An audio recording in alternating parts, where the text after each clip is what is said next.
যে তিন চারটে মেজর কারণ তৃণমূল কেন ভোট করতে চায় না।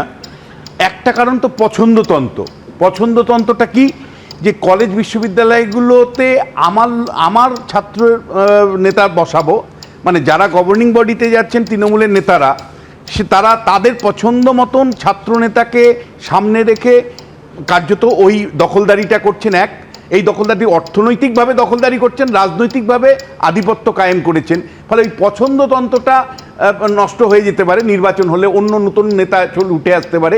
পছন্দতন্ত্র হলো এক নম্বর কারণ। দ্বিতীয় কারণ হলো যে এখন রাজনীতি তৃণমূলের এমন একটা পর্যায়ে গেছে যে ভয়ঙ্কর গোষ্ঠীদ্বন্দ্ব, মানে এক একটা কলেজ ক্যাম্পাসেও আপনি যদি যান তাহলে আপনি দেখতে পারবেন ছাত্র ইউনিয়ন রুমগুলো আবার দুটো তিনটে ভাগে ভাগ করা, দুটো তিনটে রুম, দুটো তিনটে গোষ্ঠী, এবং তাদের মধ্যে প্রতিনিয়ত মারপিট হয়।